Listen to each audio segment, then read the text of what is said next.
मेरा एक ही जिद होता था, या तो मैं जीतूंगा या तो सीखूंगा।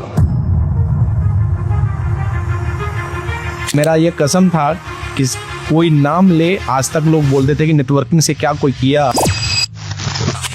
तो कम से कम कोई फक्र से बोले कि नेटवर्किंग से जिला का सबसे महंगी गाड़ी कोई लेके चलता है तो वो नेटवर्कर है। 100 रुपया कमाने के लिए 1000 लगाना पड़ता है, 1000 कमाने के लिए लाख लगाना पड़ेगा, और हमको कमाना है 1 लाख रुपया तो करोड़ों लगाना पड़ेगा, और वो जॉब की मेरे पास में नहीं है।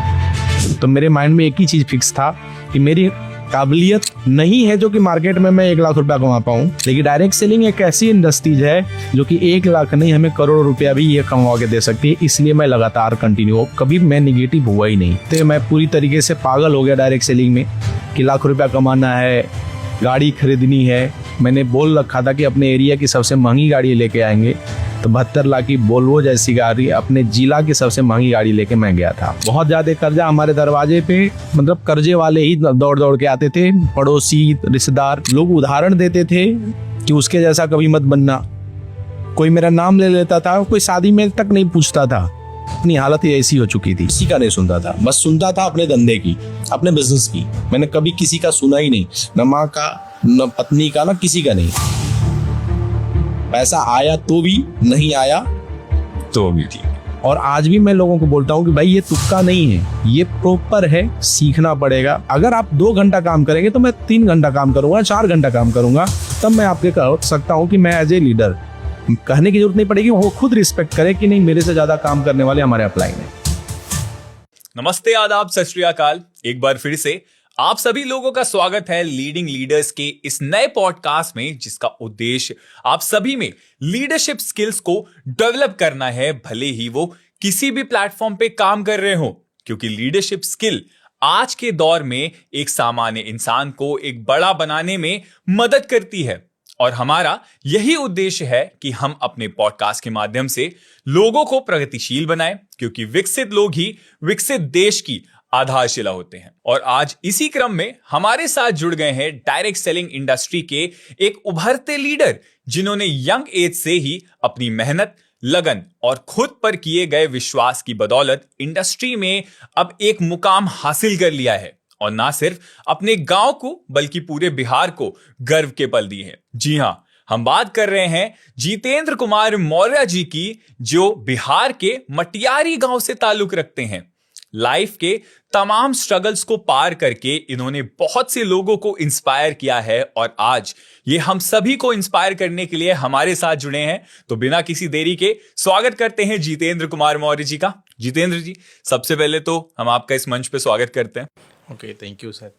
तो अब यहां से सबसे पहले तो जो हम चीज पूछेंगे वो मेरे ख्याल से एक बहुत जेनरिक क्वेश्चन होता है, बैकग्राउंड कैसा है आपका, कहां से आपने शुरुआत करी अपने करियर की, क्या आपका एजुकेशनल बैकग्राउंड रहा, और जैसा कि मटियारी गांव, तो मैं मटियारी गांव के बारे में भी कुछ जानना चाहूंगा।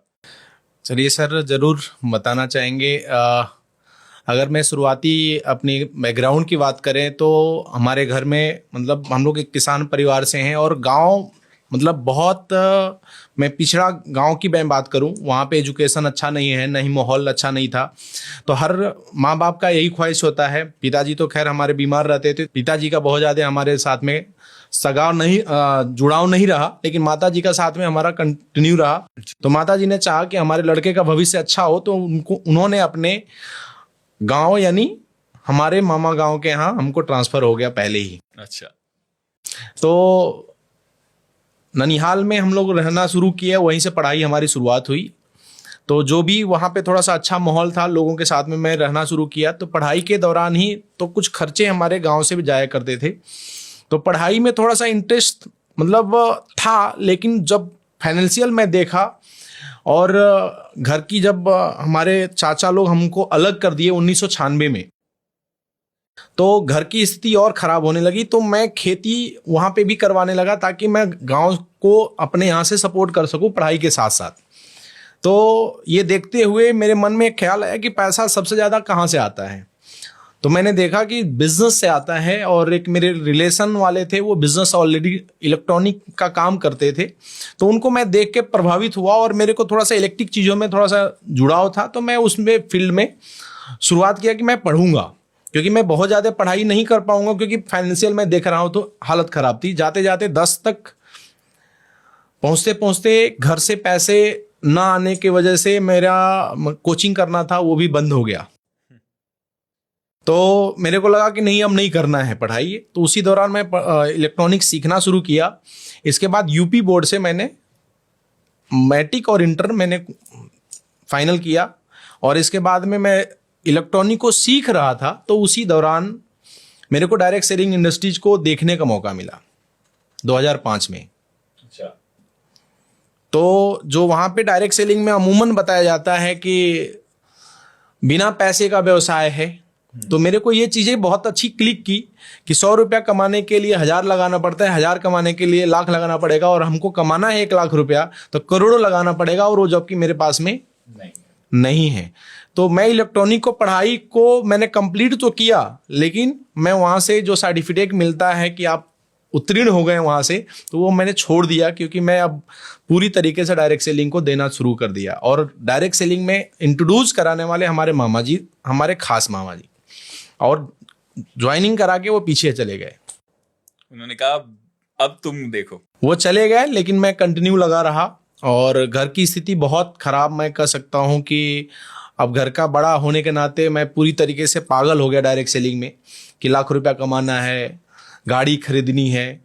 मैं लगातार उस कंपनी में 7 साल तक लगे रहा, और उसी दौरान बहन की शादी भी हुई। कर्जे महाजन लेके मम्मी जी ने शादी तो किया, जैसा कि हर एक परिवार में होता है कि शादी होती है लड़कियों की तो घर से कुछ सामान उनको खरीद के दिया जाता है। तो लेकिन हम लोगों के घर की कंडीशन इतनी खराब थी कि कर्जे में तो शादी तो हो गई, लेकिन सामान नहीं दिया गया। ये बोला गया कि भाई दोबरी बार में जो लड़कियां जाएंगी तो उस समय जाएगा, ये करते हुए नहीं दिया गया। मतलब ऐसी हालत ही नहीं बन पाई, और मैं नेटवर्किंग में पागल रहा, पैसा नहीं कमाया। जब मैं शादी मेरी भी हुई, और शादी भी मैं कहूँ कि ऐसे कंडीशन में मतलब जबरदस्ती से की गई, प्लान दिखाने में लड़की दिखाई गई थी। अच्छा। मेरा सपना था कि मैं जब तक कार नहीं खरीदूंगा तब तक मैं शादी नहीं करूंगा। तो कार तो दूर दूर तक नहीं दिख रहा था, हालत बहुत खराब थी। लोन ले लेके मैंने नेटवर्क मार्केटिंग में काम किया। जब दूसरी कंपनी में मैं ज्वाइनिंग किया तो मैं अपनी जोड़ा 7 साल की इनकम में 50,000 रुपया कमाया था। और आज बहुत सारे लोग डायरेक्ट सेलिंग को इसलिए छोड़ के चले जाते हैं कुछ दिन में, क्योंकि वो पैसा नहीं कमा पाते। तो मतलब मैं कह सकता हूँ कि हम लोग ऐसे परिवार से थे, और बहुत हमारे घर में 2 भाई 1 बहन थी। तो बहन की शादी हुई, भाई ने भी बहुत ज़्यादा विरोध करना शुरू किया घर में, बोला कि शादी हो गई, इनके घर वाली को हम लोग खाना क्यों खिलाएंगे। मतलब बहुत सारी तकलीफें, और हर दिन अगर मैं घर पे जाऊं तो हर दिन गाली सुनना पड़ता था माता जी से।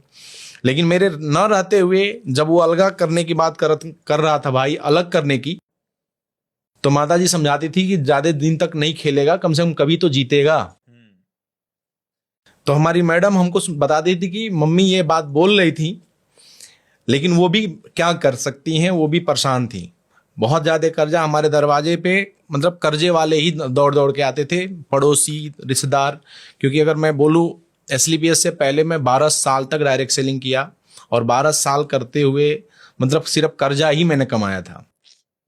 और नेटवर्क मार्केटिंग में चलने के लिए मैं 12,000 की सेकेंड हैंड बाइक परचेज किया पहली, वो भी लोन पे मैंने शुरुआत किया था। तो ये दर्द था कि नहीं, बड़ा करना है, इसलिए डायरेक्ट सेलिंग करना है। और मेरे माइंड में एक ही फोकस था कि 2020 तक आते आते एक ग्राफ दिखाया गया था कि 2020 आते आते 1 लाख रुपया पर मंथ कमाना पड़ेगा, जो अपने परिवार को अच्छे से देखना चाहता है, संभालना चाहता है, उसके लिए।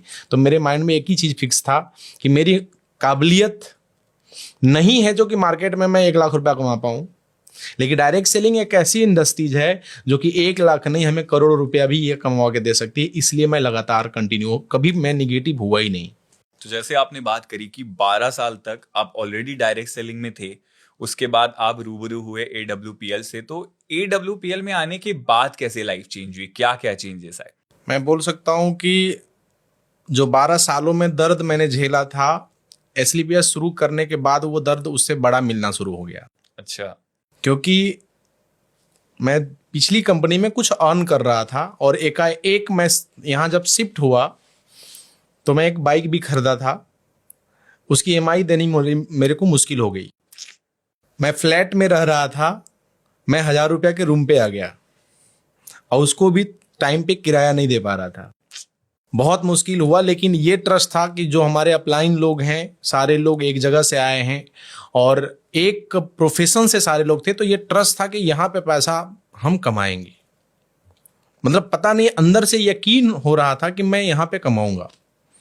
इसलिए जो भी दर्द मैंने झेलना पड़ा, यहाँ तक कि मैं बनारस में कई एक रात बिना खाए भी सोया है क्योंकि पैसे नहीं थे। हमारे अपलाइन प्रणव पांडे सर ने ऐसा विश्वास दिया था, भरोसा दिया। जब एमआई बाउंस होना शुरू हुआ तो हम लोग ऐसे परिवार से आते हैं कि जहाँ घर पे बैंक वाला न जाए तो धमकाते थे लोग। सर ने बोला कि जितेंद्र जी ऐसी दिन आएगा कि ऐसी बाइक आप पर वीक खरीदने की औकात होगी। तो मैं एमआई का पैसा भी उठा के मैं पेट्रोल में डाल देता था। 24 महीने में 13 बार एमआई बाउंस हुई मेरी। तो वो मैं कह सकता हूं कि जो 12 सालों में स्ट्रगल था एसएलपीएस में, भले ही हमने कम समय में झेला लेकिन बहुत ज्यादा झेला। क्योंकि हर लोगों को मैं किसी को ज्वाइनिंग नहीं करा सकता, किसी को इस अपॉर्चुनिटी के बारे में बता नहीं सकता कि मैं लाख रुपया कमाऊंगा, करोड़ रुपया कमाऊंगा। और घर वाले तो एकदम, अब उनके लिए तो कुछ कह नहीं सकते कि उनके अंदर कितने आग थे मेरे प्रति जी। लोग उदाहरण देते थे कि उसके जैसा कभी मत बनना। कोई मेरा नाम ले लेता था, कोई शादी में तक नहीं पूछता था। अपनी हालत ऐसी हो चुकी थी। ये हालत डायरेक्ट सेलिंग में एसएलपीएस शुरू करने के बाद हुआ। और फिर बाद में जैसे जैसे सीढ़ियां चढ़ते गए, यस, फिर मैंने बोला था कि मैं कार लूंगा। लोगों को यकीन नहीं हो रहा था। मैंने कार परचेज किया। कौन सी कार थी? पहली मेरी i20 मैंने परचेज किया जी 2018 में, और सितंबर या अक्टूबर के एंड में मैंने लिया था। यहाँ तक कि बैंक लोन भी नहीं दिया क्योंकि ये पिछला सिविल हमारा खराब था। मैं प्राइवेट फाइनेंस से मैंने लोन कराया। कार आई और अगले 2 साल के अंदर मैं ब्लू डायमंड बना। और मैंने बोल रखा था कि अपने एरिया की सबसे महंगी गाड़ी लेके आएंगे, तो 72 लाख की वोल्वो जैसी गाड़ी, अपने जिला की सबसे महंगी गाड़ी लेके मैं गया था। और मेरा ये कसम था कि कोई नाम ले, आज तक लोग बोलते थे कि नेटवर्किंग से क्या कोई किया, तो कम से कम कोई फक्र से बोले कि नेटवर्किंग से जिला का सबसे महंगी गाड़ी कोई लेके चलता है तो वो नेटवर्कर है। बहुत बढ़िया। तो ये एसएलपीएस ने मेरे साथ में हुआ 2 साल के बाद। मतलब स्टार्टिंग का फेज AWPL के साथ भी आपका स्ट्रगलिंग था, लेकिन AWPL ने बाद में जाके आपको इज्जत भी दी और जो आपका ख्वाब था गाड़ी तो जी दी। चलिए, बहुत बढ़िया, बहुत बढ़िया। तो आपको मतलब कभी ऐसा लगा कि इंडस्ट्री में ग्रोथ काफी स्लो हो गई है, छोड़ देते हैं यार, मतलब कश्मकश, दिमाग में ऐसे टेंशन या नेगेटिविटी, नेगेटिव थॉट्स कभी आए हो? मैंने थोड़ा सा एजुकेशन मैंने शुरुआती से, भले बेसिक नॉलेज मैंने नहीं लिया, लेकिन नेटवर्क मार्केटिंग को लेके मैं पहले से थोड़ा सा बुक वगैरह अध्ययन करता था जी। पहले तो सीडी कैसेट आते थे तो मैं वो खरीदता था और बुक मैं खरीदता था, तो मैं पढ़ता था कि कोई भी बिजनेस इतनी आसानी से बड़ा नहीं होगा। तो मेरे को एकदम पेशेंस बड़े लेवल का था। और आज भी मैं लोगों को बोलता हूं कि भाई ये तुक्का नहीं है, ये प्रॉपर है, सीखना पड़ेगा, पेशेंस के साथ में काम करना पड़ेगा। आप जो सोच नहीं रखे हैं उससे भी बड़ा ये प्लेटफॉर्म आपको दे सकता है, बस पेशेंस आपको रखना पड़ेगा। बिल्कुल बिल्कुल।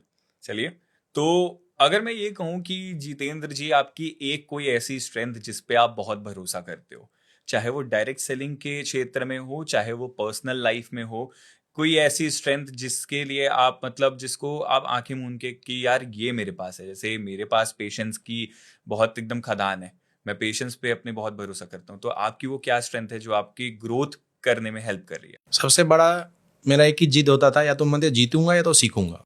ठीक है। मैं इस पे बहुत ज्यादा शुरुआती से मैं ट्रस्ट करता हूँ कि जिस काम को मैंने एक बार छेड़ दिया तो उसको छोड़ता नहीं हूँ जी। या सबसे तो विन है या लर्न है, बस। बहुत बढ़िया, ये मेरी सिद्धांत रही। तो बिहार के मटियारी गांव से आप बिलोंग करते हैं, जहाँ के बारे में आपने ऑलरेडी बताया कि इतना इंफ्रास्ट्रक्चर नहीं है। तो सबसे टफ फेस क्या था जब आप वहां से बनारस की तरफ आए? तो उस जर्नी के बारे में थोड़ा सा बताइए कि सबसे टफ फेस कौन सा था? वहां तो पहले तो हम लोगों के यहाँ जाने के लिए साधन नहीं था, पहले मतलब रास्ते नहीं थे जी। रास्ते ना होना, गांव में सबसे बड़ी माहौल भी हमारा बहुत मतलब गड़बड़ था। गड़बड़ सेंस कोई एजुकेशनल नहीं, और कोई मतलब जो लड़कों से हमारा बाहर में मैं रहा ननिहाल में, तो वहाँ पे हमारा किसी से लगाव भी नहीं होता था। तो मैं बहुत ज़्यादा वहाँ कनेक्ट नहीं हुआ। 2-4 मित्र थे तो जो पहली कंपनी में साथ में रहे, दूसरी कंपनी में, लेकिन तीसरी में नहीं आए। लेकिन हमने जो फेस किया कि हम अगर अपने अपने आप को चेंज करना है तो हमें अपने एरिया को चेंज करना पड़ेगा। तो हमने कभी अपने होम टाउन पे नहीं चला।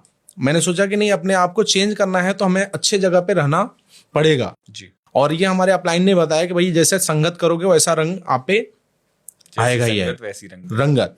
तो हमने हमेशा फोकस किया यहाँ, और माइंड में ये था कि भाई हम लोगों को अच्छा संस्कार नहीं मिला, अच्छी सोसाइटी नहीं मिली, तो बच्चों को भी लेके आना है तो अच्छा बेस्ट ऑप्शन है बनारस। तो अपने आप को बनारस मैंने सेटल किया और बिजनेस के पर्पज से भी मैंने यहाँ पे रखा शुरुआती से। बहुत बढ़िया। तो जैसे जब आप मटियारी से बनारस आए, कुछ दोस्त रहे होंगे, कुछ संगी साथी रहे होंगे जिन्होंने आपको सपोर्ट किया होगा, आपकी डायरेक्ट सेलिंग इंडस्ट्री में मेरे ख्याल से ग्रोथ के लिए आपको पुश किया होगा। तो उन दोस्तों के बारे में कुछ बताना चाहेंगे? मेरे दोस्त तो बनारस में नहीं थे सर, लेकिन मैं अपने दोस्तों के जैसे हमारे अपलाइन मिले, और मैं बहुत बहुत धन्यवाद दूंगा हमारे जितने भी अपलाइन रहे जो कि अंगुली पकड़ा के हमको हमेशा चलना सिखाए। जहाँ जहाँ जरूरत पड़ी वहाँ पे हमेशा हमारे साथ में खड़े रहे जी। क्योंकि मैं बनारस में कोई मेरे सर्किल में नहीं था जी। जो भी थे हमारे अपलाइन थे। बहुत बढ़िया। तो अब जैसे कि हम बात करते हैं कि इतना अच्छा खासा सफर आपने तय कर लिया है, 12 साल डायरेक्ट सेलिंग में AWPL से पहले, और AWPL में आने के बाद आप क्राउन डायमंड तक का सफर तय कर चुके हैं। तो टीम बिल्डिंग की होगी आपने, ऑब्वियस सी बात है।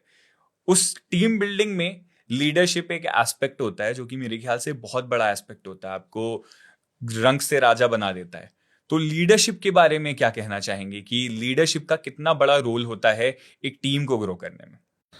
देखिए, मेरा मानना है कि डायरेक्ट सेलिंग इंडस्ट्रीज लीडरशिप पे ही निर्भर है करती है। जी। यानी अगर आप 2 से 10 लोगों को अगर आप अपने साथ में रख रहे हैं, यानी आपके अंदर वो हुनर नहीं रहेगी तो आपके साथ में कोई रहेगा ही नहीं। बिल्कुल।